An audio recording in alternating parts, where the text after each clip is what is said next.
Có bao giờ bạn nhìn lại quãng đời mình đã đi qua rồi tự hỏi tại sao càng lớn tuổi mình lại càng thấy mệt mỏi và cô đơn đến vậy? Có những chuyện tưởng chừng đã qua nhưng cứ gợn lên trong tâm trí mỗi đêm khuya. Có những người đã không còn xuất hiện trong đời ta nữa, nhưng mỗi khi nhớ lại vẫn khiến tim nhói lên một nhịp.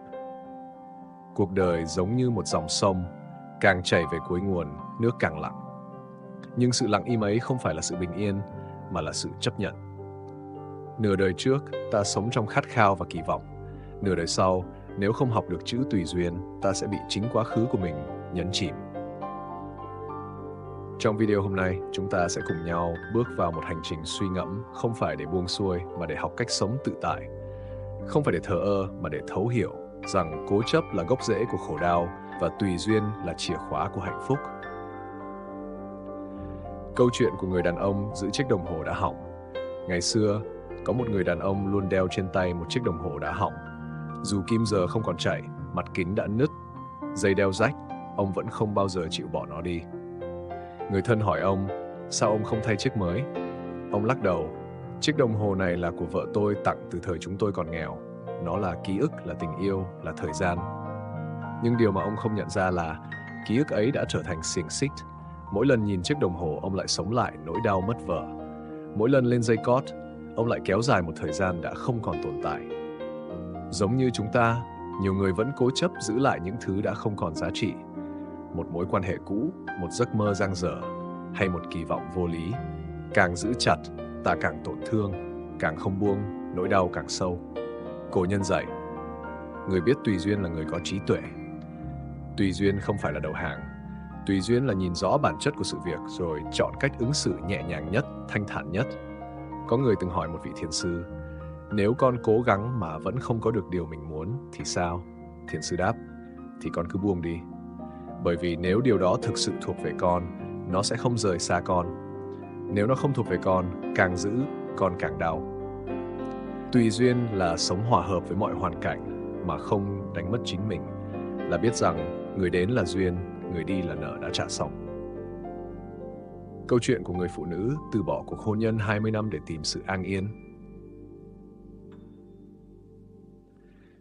Chị Mai, một người phụ nữ ngoài 50 tuổi, từng tâm sự rằng suốt 20 năm chung sống với chồng, chị chưa một ngày cảm thấy được yêu thương đúng nghĩa. Nhưng vì con cái, vì danh dự gia đình, chị cố gắng chịu đựng, cố chấp nghĩ rằng rồi anh ấy sẽ thay đổi, rồi mình sẽ được công nhận. Thế nhưng, 20 năm trôi qua, điều chị nhận được chỉ là sự thờ ơ và những vết thương lòng lặng lẽ. Cho đến một ngày, khi con cái đã trưởng thành, chị chọn rời đi. Nhiều người bảo chị khờ dại. Ngần ấy tuổi còn ly hôn thì sống sao đây? Chị chỉ mỉm cười. Tôi không ly hôn để tìm ai đó mới. Tôi chỉ muốn sống nửa đời còn lại mà không phải khóc thầm mỗi đêm. Đó là lúc chị thật sự bắt đầu sống. Tập thiền, đọc sách, trồng cây và có một cuộc đời yên bình, không còn phải gồng mình để giữ lại những điều không thuộc về mình. Chị Mai không bỏ cuộc, chị chỉ thôi cố chấp. Và chính lúc ấy cuộc đời mới mở ra một cánh cửa khác. Vậy thì vì sao càng về già, người ta càng nên sống nhẹ lòng hơn? Người xưa có câu, nửa đời trước cầu danh, nửa đời sau cầu an. Khi còn trẻ, ta mải miết chạy theo tiền bạc, địa vị, tình yêu. Ta cố chấp nghĩ rằng nếu mình nỗ lực đủ, sẽ có tất cả. Nhưng càng về sau, ta càng hiểu rằng không phải thứ gì nỗ lực cũng đạt được. Có những người dù yêu hết lòng vẫn rời xa, có những mối quan hệ dù giữ chặt đến đâu, cuối cùng cũng tan vỡ. Cuộc sống vốn không hoàn hảo, nhưng nếu ta chấp nhận sự không hoàn hảo ấy bằng một tâm thế bình an, thì chính điều đó lại trở thành viên ngọc quý giá nhất. Tùy duyên không nghĩa là sống buông xuôi. Một điều quan trọng cần làm rõ. Tùy duyên không phải là từ bỏ phấn đấu, sống hời hợt hay trở nên vô cảm. Tùy duyên là làm hết sức nhưng không chấp trước vào kết quả. Là hiểu rằng ta chỉ kiểm soát được hành vi của mình, còn kết quả đôi khi phụ thuộc vào thời điểm, hoàn cảnh và nhân duyên.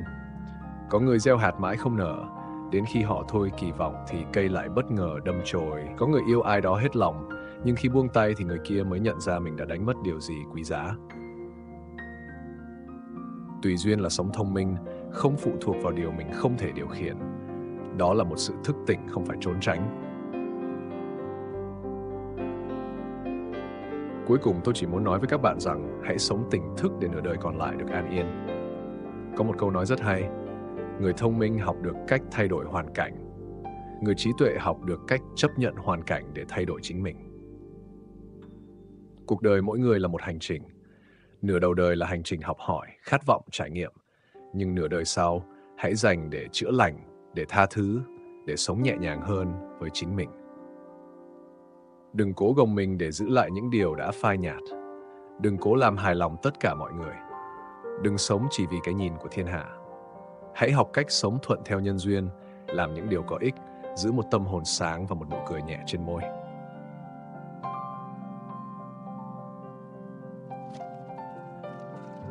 Nếu bạn thấy những chia sẻ trong video hôm nay chạm đến trái tim mình, đừng quên bấm like để lan tỏa thông điệp này đến nhiều người hơn.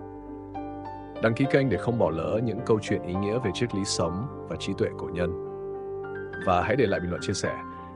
Bạn đã học được bài học gì sau khi buông bỏ một điều từng rất quan trọng với mình? Mỗi câu chuyện của bạn là nguồn cảm hứng cho chúng tôi tiếp tục mang đến những nội dung ý nghĩa hơn nữa.